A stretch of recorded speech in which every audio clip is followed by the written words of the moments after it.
Welcome to the second episode of the Mol België Season 13 recaps from Reality TV Warriors. My name is Michael Harmstone, and joining me as always is the Canadian who has a video of a very phallic-looking dragon that he really needs to stop trying to show us, Logan Saunders. Good afternoon. And the guy who is hoping we tell Nimrod at the finale that he's 25 too, David Bindley. Good morning. Good morning. Have you had good weeks? Yeah, it wasn't too bad. Good. I podcasted with the reality guys a couple days ago. And you took that far too seriously, I believe. Yeah, I got a comment. Yeah, one of the comments on YouTube was, why does Logan take this so seriously? It's just a stupid show. And apparently I didn't make enough during the course of the podcast. I believe I referenced anime porn and the Jack Shack. And I believe I did at least one, if not multiple celebrity impressions. Yeah, so apparently I was still too serious. Then don't call me Shirley. At least it wasn't a video podcast. Oh, yeah, and I referenced the naked fast forwards from Amazing Race Australia and Amazing Race Canada. But again, I guess that was just way too serious of content to discuss. Yeah. We're glad that it wasn't a video podcast just for your miming of the Jack Shack, obviously. Yeah. And now I'm the shower drain. Oh. Together we are all the shower drain.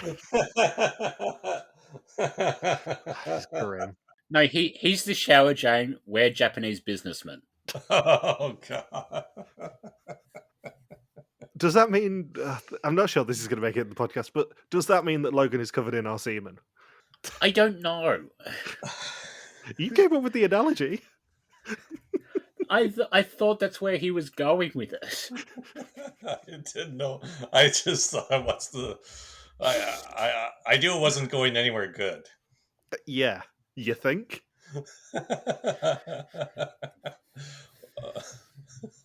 At least they didn't have to mime that in the kickboxing challenge last week. Shower drain, 100 euros, yes.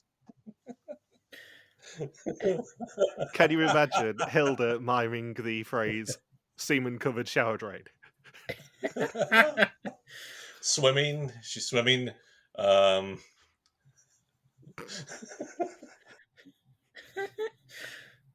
It's going to be a fun episode. Yeah, it is. Did you hear the Wilhelm scream even in the preview part with the Thai kickboxer? Well, there was one when Nimrod fell in the pool, I believe. Yeah, and there was definitely there was a Wilhelm scream when they showed the Thai kickboxer striking somebody in the recap. Do you think that Gilles is doing this deliberately just to troll those of us who, I don't know, are looking into the letters that were visible on the table to see if there's a clue there? Yeah. It's like Blue's Clues. A clue, a clue. The clue's in the shower drain. Please stop making shower drain jokes, because I might have to delete them. I don't think we've crossed that line. It's a bit grim to start the episode with jizz jokes. Well, we could only improve from here. Start as you intend to go on, Michael. And I say this knowing full well that I did start the Vidum season with a joke about how I might have a foot-long penis.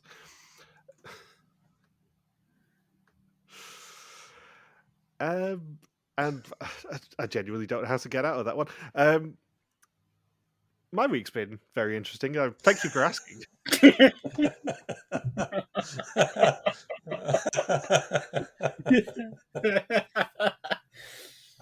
Yeah, what'd you get up to, Harvester? Yeah, it was very busy, thanks. I said this to Bindles as we finished recording last week, I actually remembered that there was something I was going to tell you about last week, because my darling brother decided it would be more fun to miss my birthday and go on a conference to Montreal, that lovely warm place. It was about 16 degrees Celsius here on my birthday, and I believe, well, we got a picture of him when he woke up on my birthday of his hotel window frozen, and I think it was -6 for him. Oh. But he also had the pleasure of going against the usual Harmstone rule and flying through Heathrow. And I believe it may have made international news that Heathrow wasn't having a great time last week. No. In fact, that was on the Friday, and he was flying via Heathrow on the Saturday. What did you do, Michael? I didn't do anything, but we did laugh at him that there was a chance that he wouldn't make it to his conference. He did. There was no issues with his flight. That's a shame. But the day after he landed in Montreal, they then had IT issues, so I think my brother may be a curse. And they were still having IT issues like 5 days later when he came back. Keep him away from Thailand for the next few weeks. Yeah, that's also very unfortunate. I don't think they actually acknowledged it in the België episode about what had happened in Thailand. But, fun things there, especially given that this episode ends on the Burma Railway. But the other fun element of this is the fact that we then got the week with Van and him being an absolute little delight. And me me certifying myself as his favourite person in the world, which is all that matters. As alluded to last week as well, I was off work until this morning, which was hilarious fun because I slept so little last night that my smartwatch actually didn't recognise that I slept at all because I'd never sleep well the first night of a work week. And it's tradition at work that everyone sends an e-card around and it'll be waiting for you when you get back. And I got nothing. So I spent the entire morning making people feel incredibly guilty. You do that anyway. I do that anyway, but I was mega passive aggressive with these people. Whenever anyone dropped into my Google chat to say, "Can you help me?" I'm like, "Oh, thanks for your birthday message. It was really, really heartfelt. I appreciated it." And I genuinely did do that to someone, but I am quite good friends with him, so I can get away with it. He did forget my birthday, though. So yeah, I was being a bit of an emotional terrorist this morning, and I have zero regrets about it. Yeah, so België, this was a fun episode. Yeah. I liked it. Yeah. A lot of fun stuff going on here. Yeah, I've actually just remembered there's one more thing I did need to mention, and that is that a friend of the podcast, Ben, was on BBC One game show The Finish Line yesterday and won with about a tenth of a second to spare. Ooh. I was watching it earlier, and he did very, very well. I've just been chatting with him about it as we were about to start the episode. We're proud of you, Ben. We are. So our Patreon. Our Patreon is not a way for us to get on UK game shows, I'm afraid, Saunders. Believe me, if it was that easy, I would have subscribed myself. I was thinking more about the money earned from the UK game show. Could help fund this Patreon. Yeah, the fun element of this is the fact that I was actually the one who alerted Ben to the fact that applications were open, and I have been joking with him that it is in the contract that he does have to give me a cut of his winnings. As soon as you win something, everybody calls. He gave me a shout out in 2 different places to say thank you for actually posting the application link because it was when I applied. When I saw Oh, I see. Oh. So, yeah, you do deserve a cut of it. Yeah, so as much as I am joking with him about deserving a cut, he genuinely has actually shouted me out for being the one who got him on the show. Yeah. Don't mention the Patreon, Logan, because then he's going to donate and then we're going to have to do Australia 6 for historians. Yeah, Ben is a huge fan of Australia 6, unfortunately. Are you serious? No, I'm a heck. Nobody is a huge fan of Australia 6, not even the cast. The Finish Line is the show that Alex McMillan works on, and they always give a shout out to either Gilles or de Mol in every single season. They sneak it into one of the questions every single year. They've managed to do it on all 3 series so far, I believe. And Gilles is aware of this because I sent him the screenshot the first time it happened. So, previously the Mole was given free rein to terrorise their 9 new best friends as long as the tools they needed could fit in a briefcase. Else Pedro and Sarah allowed the Mole access to their tools in exchange for a personal advantage, while everyone else was left behind. When split between a market and a Mai Tai arena, Sarah injured herself, but everyone ran up a skyscraper to try and escape execution while being tricked by the Mole's first sabotage in the form of a fake floor sign. In the end, 5 of them were saved, and one of those was meant to have the red screen, meaning everyone got sent to episode 2. And you can tell the show knows what they've got on their hands because they put Hilde first in the credits. Absolutely. There has been much discussion on Discord this week about how much of an icon Hilde is already, and the fact that, she evidently, if she isn't the Mole, was second of the candidates, means she's on course to meet us in 7 weeks' time. Or 6 weeks' time. So that we can tell her that she's an icon to her face. And we begin immediately after the execution with the execution screen showing Gilles walking to room 504 and meeting the Mole. And the briefing of the Mole is actually shown to everyone's faces. See, the thing is, this cannot be a trick. This cannot be a clue as to who the Mole is, I don't think, because they've done this joke before. And Vidum did it this year. Surely it cannot be a hint again. She already played in Vidum Japan anyway. Yeah, very true. So Gilles says, "Hello, Mole. Are you ready for later?" Yes.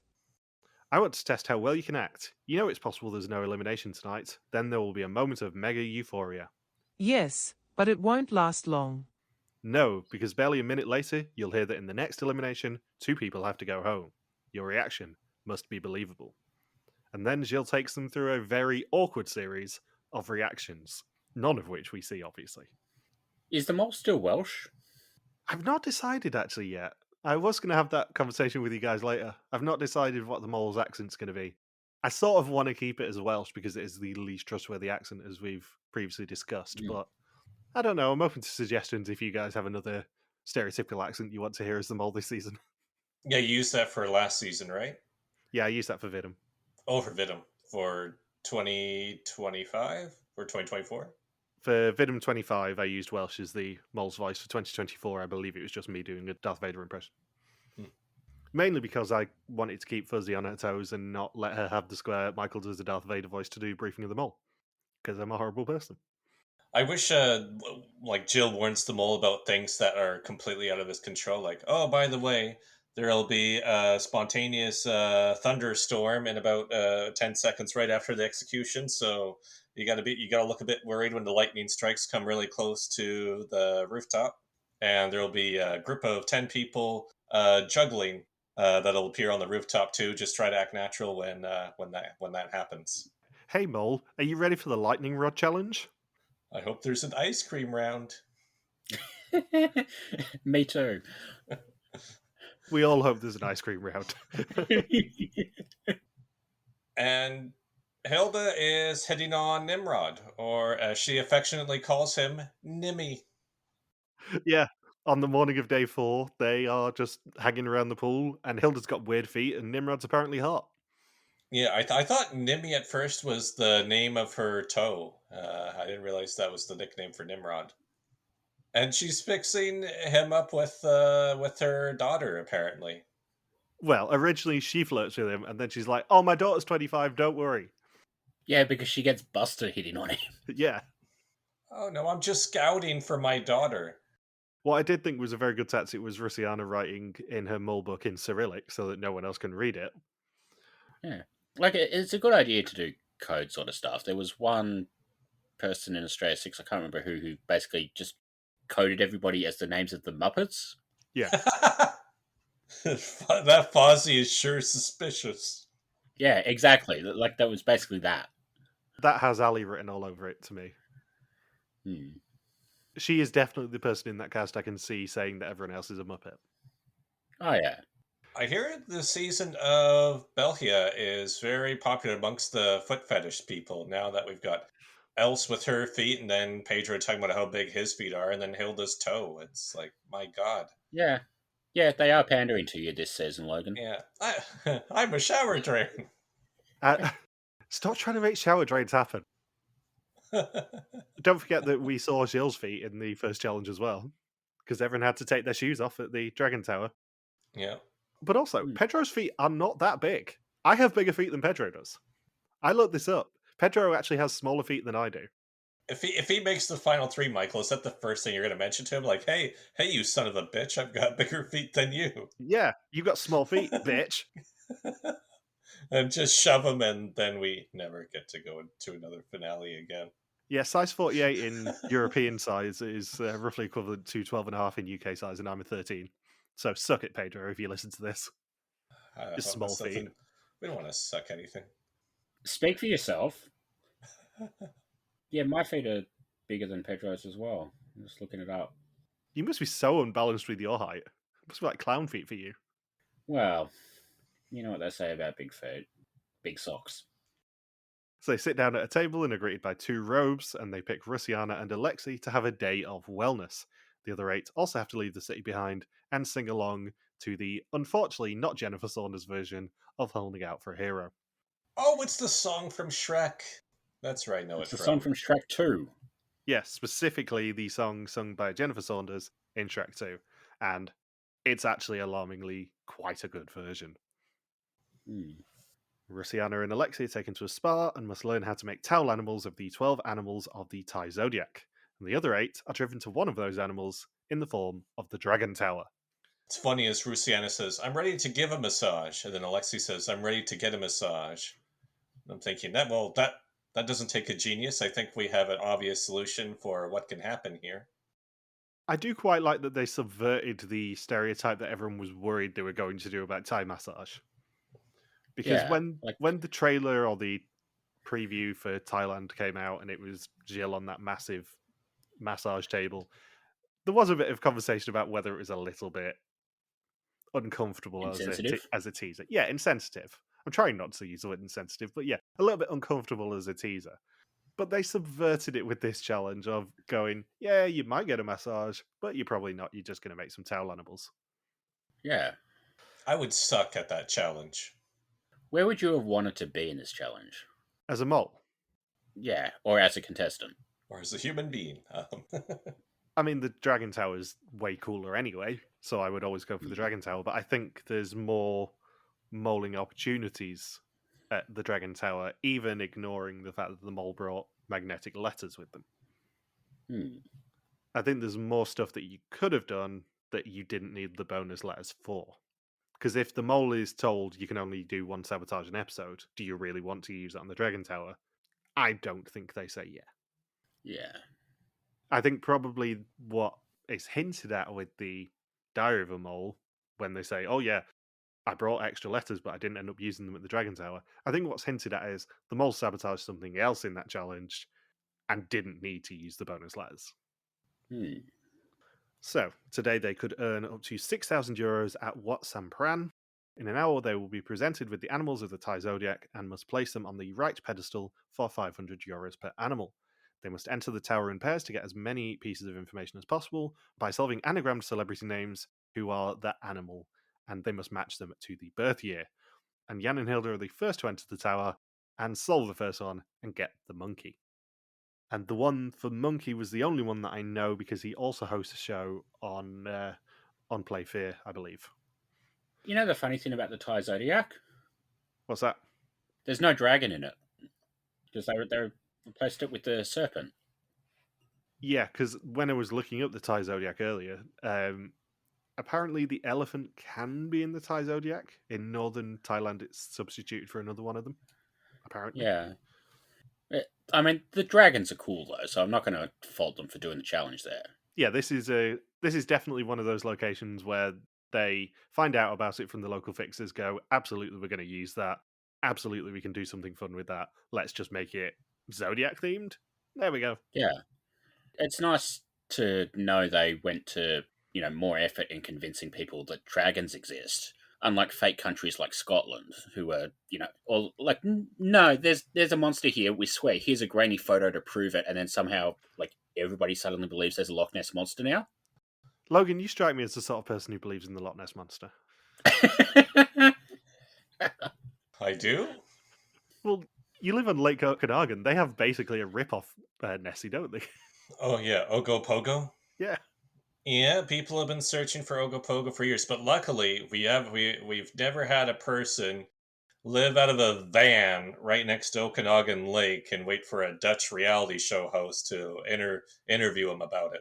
He still lives there in that van. Are you serious? That same guy from like 24 years ago in Bidham? Yeah, his name is John, I believe. He gets interviewed. John? He gets interviewed on the radio quite often whenever Nessie comes up. Well, of course. He knows about nothing else. He lives in a pub car park, and he's a full-time Nessie hunter. And I believe sells Nessie-themed artwork to sort of fund the petrol for his camper van.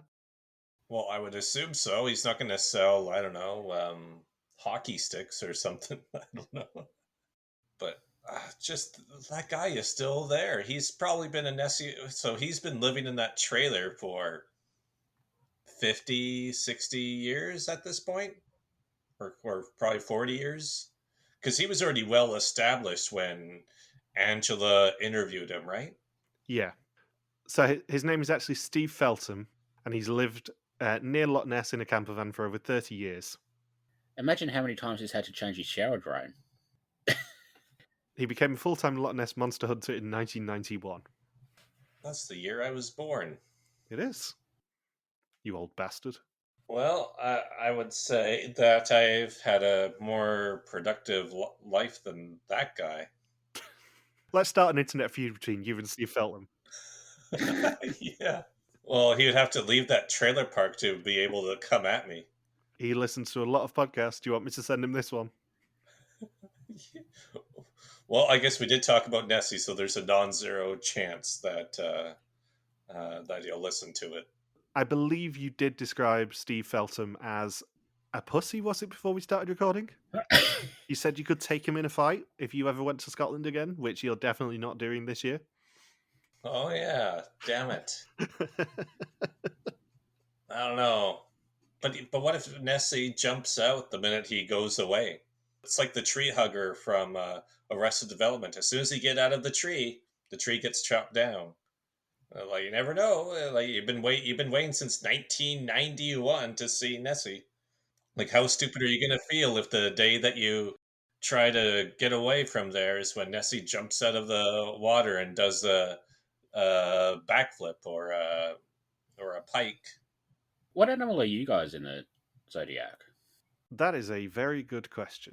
Goat. I am a goat. In the actual zodiac or the Thai zodiac? Chinese zodiac. I am a rooster. That makes sense. You are a bit of a cock. Yeah, and I'm a rooster in Thai as well. Just looking it up. You'd be a horse, appropriately for Logan. Oh god. I knew I shouldn't have asked this. No, it says goat for oh no, it's just saying 91. goat zodiac. Yeah, I'm looking at the Thai zodiac page at the moment, so is you're a goat or a ram. Huh, it's the same. Fascinating. Yeah, but Logan should be the horse, really, shouldn't he? Given his proclivities. Do you regret telling us that story about the time you wanked off a horse yet? Well, it wasn't me. That was. Oh yeah, sorry. It was a Americans. friend in Washington State. Do you want? I'm not going to look up the news report.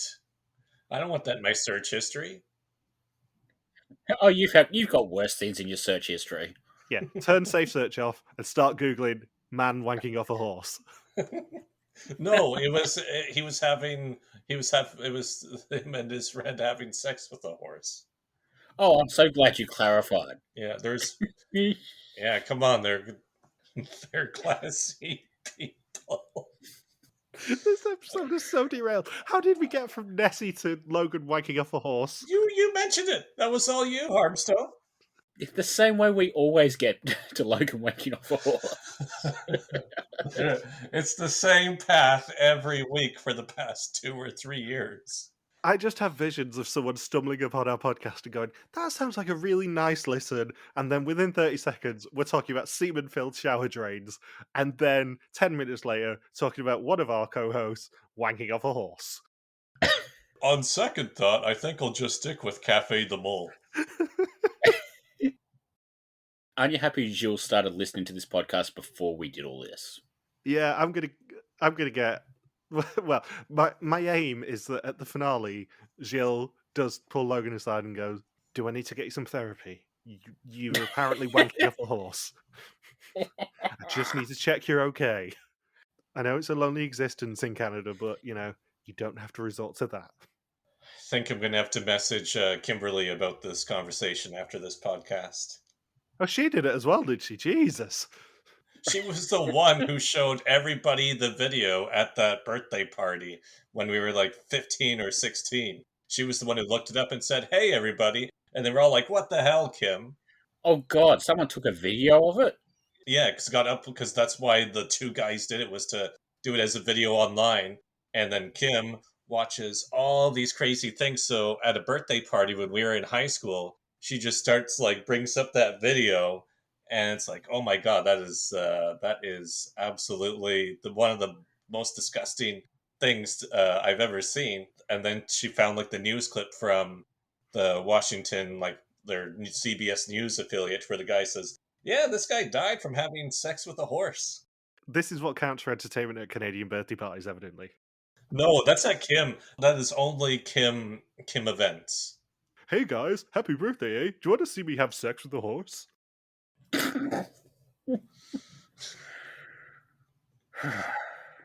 All right, so Rusiana and Alexei. Rusiana and Alexei have a special TV to watch how to fold the towel animals on, but that is controlled by a big controller that requires whipping, going back to Logan having sex with the horse. Yeah, don't turn on the channel with the towel, the horse towel, Rusiana and Alexei. Don't do it.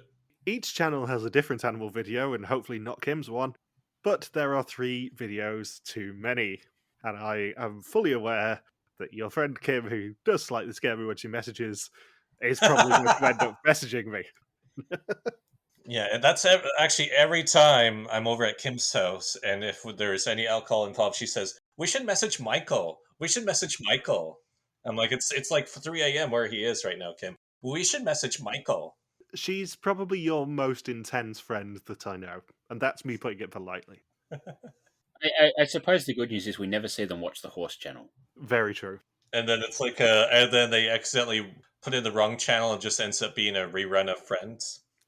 And if they're late coming back from the tower, then one of the animal towers is deactivated, costing them the 500 euros that it could be worth. Nimrod and Sarah are second to enter the tower and return with an ox, and Alexei and Rusiana's controller also has a red button which reduces the time in the tower by a minute. And as a result of it being hit twice, they lose one of the pedestals, but Pedro and Michelle return with another sign. Alexei also finds a massage music CD which tells them which animals not to make, and as a result, they exclude Shark thanks to a lounge music version of Baby Shark. Do do do do. Mana. And they lose a second pedestal thanks to Sarah and Nimrod being too slow, and Alexei keeps hitting the red button thinking that it's going to be helping the others, and they'll lose a pedestal with a name and a year they're sure of if they're too slow, but they return with 12 seconds left. And they end up with 6 celebrity names and 9 towel animals, and Michelle describes the dragon as looking very phallic. What the hell was Alexei thinking? This was suspicious as hell. It's a dark red button with minus 60 seconds on it, and he just keeps whipping at that button thinking, "Oh, nothing's happening. I guess I better hit the button again. Oh, nothing's happening. I guess I better hit the button again. Maybe it's broken. Somebody should contact a producer to fix this." Especially as after the first time he hits it, it doesn't rewind his TV. The Yeah. logic would be you hit it once to see if it rewinds your channel by 60 seconds, because the rest of them are like rewind by 10 seconds, rewind by 30. But as soon as it doesn't rewind it by 60 seconds, you go, this is not a good thing to hit. I'm going to stop hitting it. Especially when Rusiana tells him not to, and he keeps doing it. Yeah, that was really, and he's unaccounted for, right? Because Rusiana is the only other person at the task. So Yeah. And she's distracted by folding a towel pig / monkey / whatever. Yeah. So maybe the mole was sabotaging behind her back. he definitely went up in my suspicions this week. Yeah. They placed 4 of the animals, but 1 was the wrong year and 1 was the wrong animal placed, for a total of 1,000 euros of 6,000 with the challenge. And they finished the day by throwing coins into a dragon fountain, a symbol of good luck and fortune in Thai culture. And Pass then acquires his big neon sign saying, "I'm going home," by telling us he's about to become a dad and showing us his field of vision. Yeah, I definitely took note of that too. I'm like, yeah, I think Pasquino, if it's a double elimination, he has to be one of the 2 people that's going to go.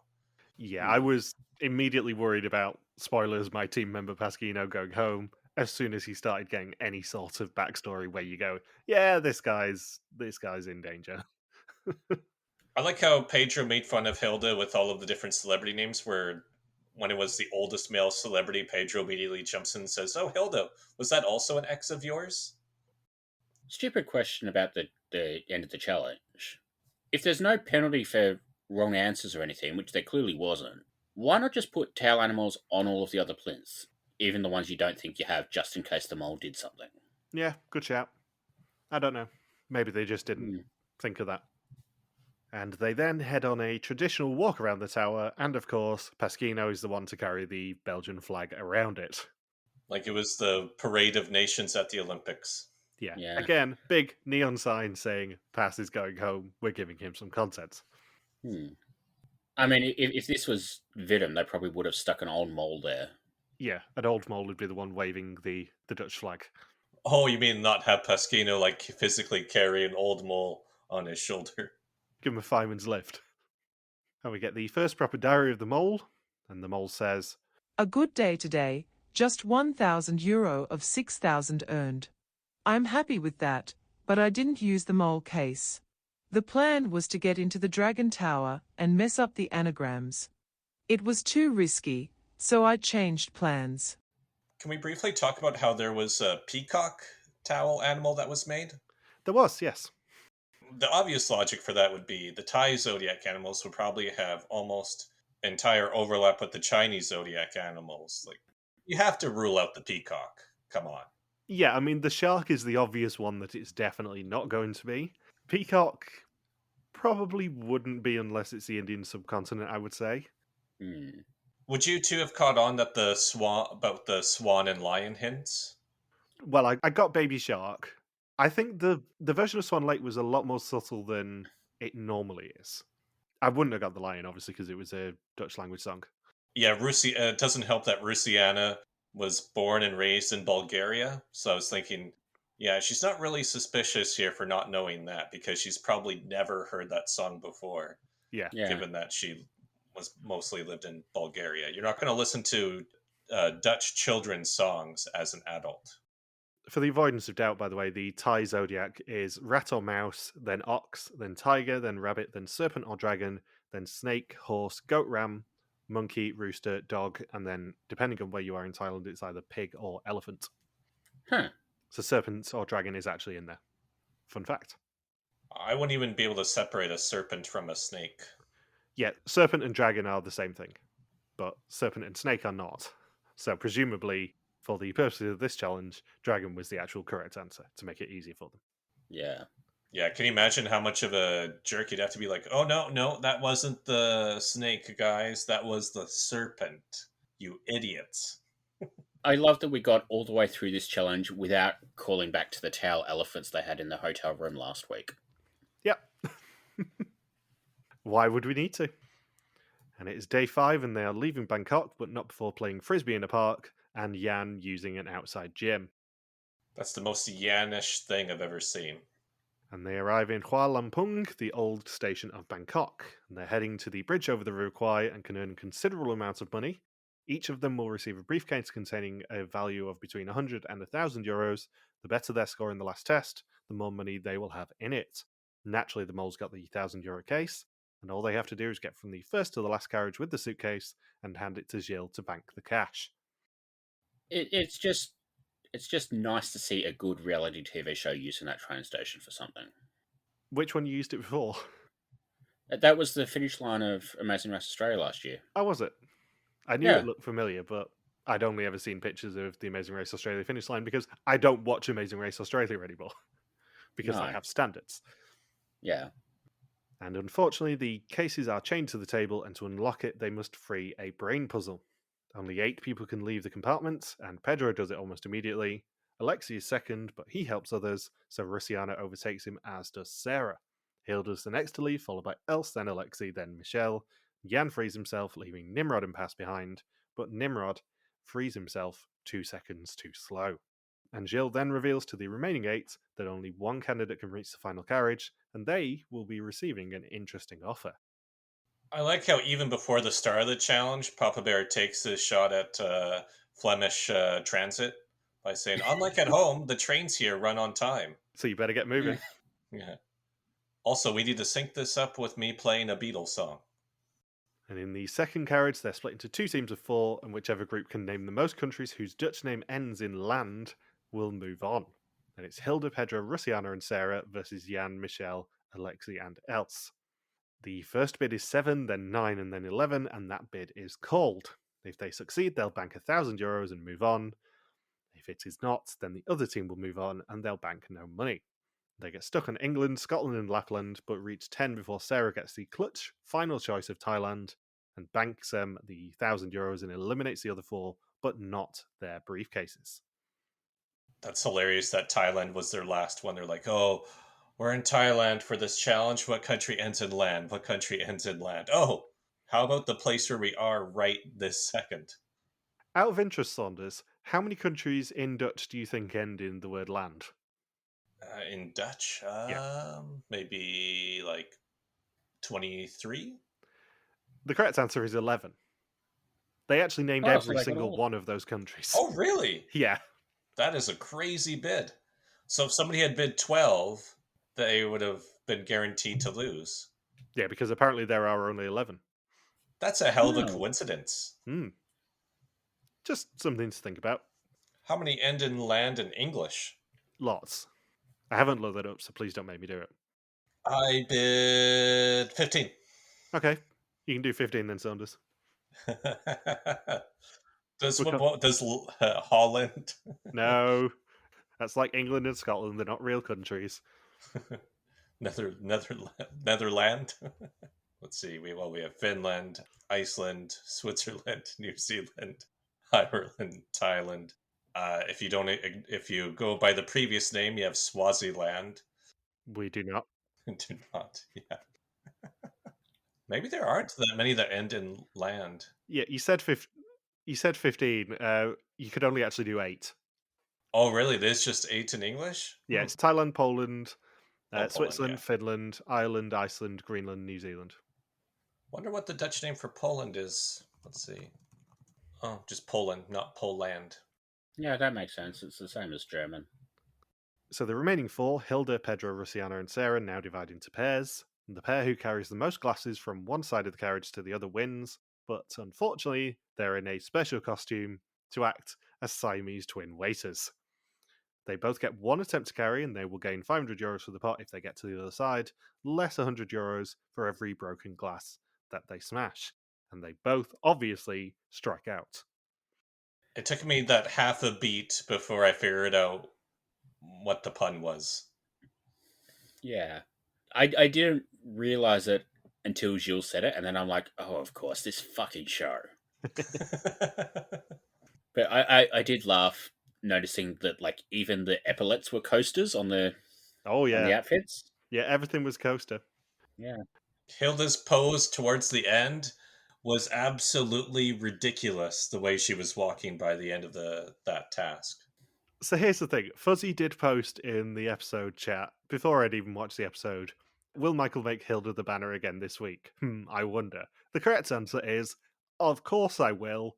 Hilda is amazing and gives great reactions. The banner this week is Hilda running up the Dragon Tower because her run made me laugh. Very close second was Hilda trying to balance any coasters, because again, that made me laugh. At least it's not Hilda's foot. Very true. That's going to give me nightmares. I couldn't subject anyone to Hilda's foot, despite the temptation. Which one's not like the others? That's the whole point of the show, Logan. So Rusiana and Hilda, with their score of 24 glasses, win and move on to the final round. They must decide between themselves who moves on, and whoever makes it to the end will be given the option to look inside their briefcase, but if they do, all the suitcase money that they're individually carrying will disappear. Hilda was so extreme with her begging that she stopped short of physically getting onto her knees and like holding on to the heels of Rusiana's shoes. Well, Hilda is goodness itself. Please let me into that final carriage, Rusiana. If Hilda was any worse of an overactor, she would have been cast on the Traitors. If Hilda was any worse of an overactor, she would have been cast as not just the mole, but the mole on Netmole. Sorry, that slight on Netmole does mean I need to put a pound in the swear jar, doesn't it? I forgot about that. Yeah, I'm sorry. Fuck. Honk. How confident are you that you're going to have to put more money in the swear jar on a scale from 0 to 100, Michael? Over 9,000, appropriately. And then in the final episode, you just have to compete in a challenge against the swear jar. Of course. The mole subreddit is so dumb.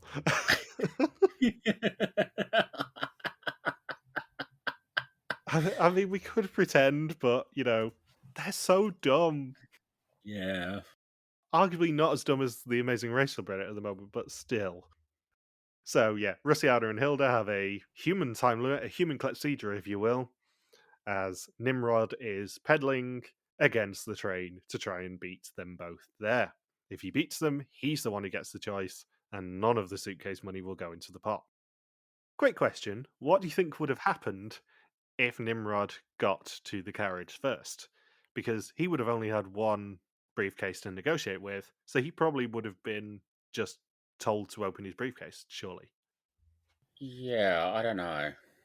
I wonder if maybe he would have had to choose between opening his case and the contents of his case plus the money they won in the challenges, like the naming countries and the cups. Yeah, maybe.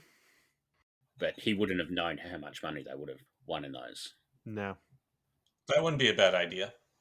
It's a question we need to add on to the Gilles list, unless he wants to email us about it beforehand. Because we are Yeah. kind of interested about that. What would have happened if Nimrod would have got to the compartment in terms of a dilemma for him? Email him right now. No, because I'm going to save it for the finale otherwise. I thought it was interesting that it was only Nimrod cycling and not Nimrod and Pass. Yeah. I don't know whether that was deliberate or whether they just decided with Pass's eye issues maybe it might not have been 100% safe on those roads, but I'm not sure. I also think it's interesting that we don't really know how much of a head start he got while the train was stopped. Yeah. Do you think it would have varied for each contestant that was potentially going to have to ride the bike? I don't think it would have varied, but I think sort of like when you're talking about, oh, he pedaled his heart out and he only just missed, so it was completely impossible for anyone to get to beat the train in that situation. We don't know how long the train was stopped for, so it may not have been like impossible. You're also forgetting that they probably made Nimrod do it so he would be a distraction for Hilde, given that, he is an absolute specimen according to her. Yeah. Well, I did notice that as soon as Gilles comes over the speaker saying, "Oh, there's somebody else coming," Hilda looks basically straight out the window like she knows it's happening. Yeah. I really hope Hilda's the mole. Can you imagine? Yeah. Number one, I want her to make Final 3 so we get to meet her. But number two, imagine if she's the mole. Imagine if she just comes through the smoke at that temple or whatever. And Yeah. she's just a delight. She's just like, oh, sorry, I did lie to you all. Oopsies. I just want that to happen so much, I'll be honest. The potential for our useless old lady as mole is just too great to pass up in my mind. Oh yeah, we need more useless old ladies on reality TV shows. Absolutely, they're a well-trodden well on reality TV, but they're a well-trodden well for a very good reason, because they're almost always amazing characters. So, in the end, goodness herself, Hilde wins out and takes all 4 of her briefcases to the final compartment. She can either open her briefcase and find out what's inside, or bank €1,700, which is the combined value of the 4 cases she has. She opens her case, and it contains €800, meaning they earn nothing for that bit of the challenge. I thought it was interesting that the editors showed her saying, "Oh, it's important that the others think she's a nice, fun person," which I feel like they probably wouldn't do if she was actually the mole. Yeah. You still there, Sonus? Yeah, I'm just thinking through this whole situation. He's distracted by horses and shower drains. Yeah, of course he is. He's distracted by Nimrod being an absolute specimen. That's what it is. I mean, fair. Yeah, I was also thinking about how Bob Welch died. That's really had an effect on me the past 24 hours. Until they started alluding to the fact that the mole's case could be in play, I didn't twig that maybe the other 3 weren't the bottom 3. Yeah. I worked it out about 2 seconds before Gilles said it, and I'm like, oh, for fuck's sake. How did I not see this coming? Yeah. They wouldn't give up that much information so easily on episode 2 to the audience. It's not traitors. No. But if Hilda got 800, and let's say the mole case wasn't in here. If Hilda got 800, that means between them, Else, Sarah, and Jan were all really, really bad at the test. At best, one of them finished 5th. Yeah. And even if, one of them finished 5th, the other 2 had to have been the absolute bottom 2. And as we saw, probably not if they didn't change any suspicions. Yeah. So, my suspicion is maybe the mole changed the value in their case at some point, but I don't know. I don't know, how you would have got enough time if that cabinet that the mole case was in was basically right next to that door. Well, there's been much discussion over the past couple of days about how the mole would have swapped a value out and how they didn't have enough time. But I have a sneaky suspicion that the door that we saw them exit was not the door that they went into. Oh. I think there might have been another carriage Ah. and a holding area of some description, because they came out of that door incredibly regularly. They did not go into that door very regularly at all. So I think there was probably an element of we're sequestering all 8 of them and the mole sabotages then. Yeah, that makes sense. There was definitely some sort of holding room because we only see one team at a time in the Siamese twin outfit. Yeah. And, we never see the two teams at the table in the same time as well in the country game. Yeah, it's the one thing that I think everyone has been overlooking in all of this discussion about how the mole managed to do it, is I don't think that carriage that we saw was directly next to the first one. I think there was probably one in between and some sort of, maybe it was the sleeper cabin or something, and they put them all into holding cabins or something like that. I don't know for certain because I've not done any research on this, but that would be my gut instinct on how the mole managed to swap their case value. Yeah. Have you done a sleeper train? I have. I did a sleeper train to meet Logan Saunders, as it happens. Oh. I did a train through the Rockies. Huh. And the train was not on time. The train was not on time by any stretch of the imagination. It left Jasper about 2.5 hours later than it should have done. I think we were only about an hour late getting in to you, Saunders, but... Did it divert via Belgium? No, it stayed for an awfully long time in the notorious British Columbian shithole that is Kamloops. Oh. Jet and Dave sympathize. Yeah. It could be worse. Like, I went from Melbourne to Sydney to Brisbane by train last year. Yeah. And the Melbourne to Sydney one was a little bit slow. Like, it was maybe an hour and a half late getting in. But the Sydney to Brisbane one basically stopped for like 4 hours for no reason. So, like, even it was supposed to be, I think, 15 hours on the train. It ended up being like closer to 20. Disgusting. Yeah, and like my body was not prepared for 20 hours in a train seat, I think would be the polite way of putting it. Yeah. Did I tell you about my sleeper train experience in Vietnam? I don't believe you did. Did they play like shitty pop music to wake you up? No, that'd be a Filipino sleeper bus, I think. Yeah, you were in the karaoke compartment, weren't you, Saunders? For the Filipino bus, yes. I've done that bus multiple times where they just play karaoke music at the front of the bus. But in Vietnam, it was when I was leaving Hanoi to go to Hue. And it just so happened that in my compartment, because there were two bunk beds, but there was only 2 of us in the compartment at the beginning of the train, and the guy who was in the compartment with me just happened to be a guy I had met on the bus the day before in Ninh Bình.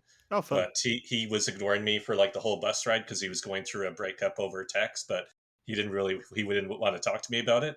So he didn't even recognize me from the bus first. Because I said, "Oh, I think I met you yesterday." He's like, "No, you didn't, because I don't recognize you." And then I said his name. He's like, "Okay, I guess we did meet on the bus then." And then he told me about his breakup story. And then on the train, he fell asleep at first, and I was awake. And then he woke up, and I fell asleep. And I guess while I was asleep, there was a Vietnamese woman who boarded the train, and so then she got into the bunk bed above mine. And then the guy who was with me, Eddie, he got nervous. So then he stayed awake to make sure she wasn't going to take anything because she was acting a bit weird. And then about an hour before she got off the train, she like stepped down the ladder and just sat on the edge of my bed while I was sleeping. And it's not like there'd be any space. We're talking like a few centimeters between where she was sitting and my leg, apparently. So then he was like wide awake the whole time saying, "This is strange." And then eventually she just exited the train without incident. And then eventually I woke up about an hour or so before our train got into Hue. And then he told me all about it before I woke up. He's like, "Yeah, I wasn't able to sleep because, there was a woman who was just sitting on the edge of your bed for like over an hour while you were asleep." Are you sure that she didn't do what I did and took a video of you sleeping? No, Eddie said she did not take a video of me sleeping. I love joking about that because you don't actually know whether I'm being genuinely serious or not. So, when the group reunites, Gilles makes Hilde tell the group what she's done, and that means that they earned €1,000 of 5,400 for the challenge, €2,000 of 11,400 for the episode, and €7,750 of 28,400 for the season so far. And of course, we, as we've alluded to, saw that the Mol briefcase was left between the first and second carriage, meaning that their value could have been swapped. I think the Mol probably had a decent amount of time to swap the briefcase, to be honest. I presume in the finale or in the reunion we'll see how the Mole did it, but my suspicion is bonus compartment. They were probably sequestered of some description. So, it is now time for the test. 20 questions about the identity and actions of the Mole. Whoever knows least goes home, except for the Mole who can never go home. I got a big laugh out of first Gilles telling Hilde to rejoin the group and Nimrod immediately realising what's happened. Yeah. And then Gilles just dumping her in it and making her tell the group. Well, he did this last week as well. He made them fess up to the rest of the group when they took the personal advantage, if you remember. So this must just be Gilles' thing this season of, I'm going to give you these offers, but I am going to make you tell each other when you backstab each other. Yeah, he's really embracing the disappointed father bit way too quickly. Yeah. Like, all right, or like the disappointed teacher. All right, tell the rest of the class why we all have to have class detention today. What'd you do? Go on. Sorry, Go. sir. Sorry, Mr. DaCosta. I won't do it again. And then, in the argument, Jan is like, so you thought you weren't going to look until you got to the end? And then Hilda's like, lol, no, you dummy. Yeah, like, everyone was going to look. I don't care who they say they are. There is not a chance, as a candidate especially, that if you're told there is a double execution on the horizon and you can see your position in the game right now and whether you're likely to be safe if you keep on your current suspicion, you obviously take it, especially for €1,700. In a show like this where they don't restrict them to no more than €10,000 in an entire season, you take the €1,700 gamble here. Yeah, of course, there's no way anybody was going to believe that there is going to be a guarantee that they won't just look. Of course, that guarantee would be void in Tennessee. Yeah, like, I don't care who they say they are. Even the most faithful of faithfuls would have opened their case here, I would say. So, Pedro's suspect list now includes Jan. Jan says Alexei volunteered for the spa, which was a perfect position to sabotage. Alexei thinks some all wanted to get to the front or the back of the train. Pass was doing absolutely nothing. Pass knew how the puzzle worked, but wanted to observe everyone. Nimrod was struggling, but as soon as everyone escaped, Nimrod did too. Nimrod says that Pedro's strong, he was in a key position. It was suspicious that Thailand was the last answer. Els thinks that the ideal position was in the last carriage, because of course it was. Rusiana trusted Hilde, but she got betrayed. Michelle said Hilde was in the perfect place, and Hilde learned that she was second of the candidates. It is food for thought. Gilles welcomes them to a special endpoint, the bridge over the River Kwai, where two people will reach their endpoint in this game. Pedro is the first to get typed in, and he gets a green screen before Rusiana gets the first red. Sarah is next, and hers is green, followed by Pass, whose screen is also red. And everyone cries. If they were going to continue the bridge over the River Kwai theme, they should have made them catch a rail replacement bus back to the airport. Yeah. I presume they're going to keep moving on from there now and not go back to Bangkok. Yeah, it looked like they were maybe a little bit further north next week. Yeah. It looked sort of like Chiang Mai. Because I don't think they've actually confirmed the full list of locations for this season yet. No, we got the little bit of a preview at the start of the episode last week, and I think that's Phang Nga at the with all the islands and that sort of thing. Because I feel like I've seen that on Amazing Race before, but I'm not 100% sure. I can't imagine that they'll avoid doing Phuket. No. But yeah, other than that, I don't really have any huge suspicions as to where they're going, which is really interesting. I mean, it's not like Arizona where you could basically be like, okay, well, they're not going to do Phoenix, so what other cities are left? And then it turns out, well, yes, they are going to spend half the season in Sedona and half the season in wherever they started. But yeah, interesting that the two people who got green screens at the first execution went up here. It means that someone's changed their suspicions who was in that group of 5. Yeah. Because it could very well have been that one of those two was in the bottom two last week, and that obviously we just didn't know about it. Yeah, they could have had like the 7th and 8th highest scores on the quiz. Hmm. And then whoever was supposed to be executed, their spidey sense was tingling and switched out suspects. Well, I think if you're in that group of 5 and you're not the mole, you at least think twice about your suspicions, Yeah. just in case you are that person who got a red screen. Because you could have potentially had a 1 in 4 shot of being that person if the mole was on that side. Hmm. And Rusiana blew it if she had a chance to look inside a briefcase, but she caved in to crying Hilde. I mean, haven't we all? That's true. The other thing is, I think if I ran the numbers on it, I suspect that Rusiana probably had higher value suitcases than Hilde did. Hilde's other 3 were only worth €900. I would hazard a guess that probably Rusiana had at least a fair bit more than that, probably at least 1,200, without having run the numbers. Yeah. Unless Nimrod and Pass were the 2 highest, I think, well, they couldn't have been because, well, Pass was eliminated and the mole was the highest. Yeah. I think they probably had, significantly higher than what Hilda had. Yeah, I would say so. Jan has maybe the most disturbing thoughts about another contestant I think I've seen after an execution. It goes back to what we were saying about him last week. He just puts his foot in his mouth every single time. Yeah, his exact words, "We slept together for 4 nights. I was the father, he was the son." Ugh. It's like, Jan, I think this is why we're not going to give you much airtime. And then Michelle just has a completely over-the-top reaction to Pasquino getting executed. That can't be. He's gone. They had the 2 hardest names to remember. That was her others. Yeah. Yeah, I was in a container with them. I couldn't remember their names, and now they're gone. It's a good thing I didn't. That's why I didn't guess them on the quiz, because I just genuinely couldn't remember what their names were.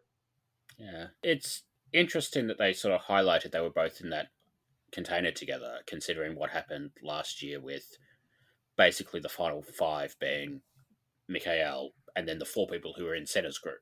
Yeah. It helps people a lot on suspect list from last week, because if you think the suspect list question last week was which container was the mole in, they've got a significantly higher chance of getting it right as long as they didn't pick the one that never escaped there now. Yeah.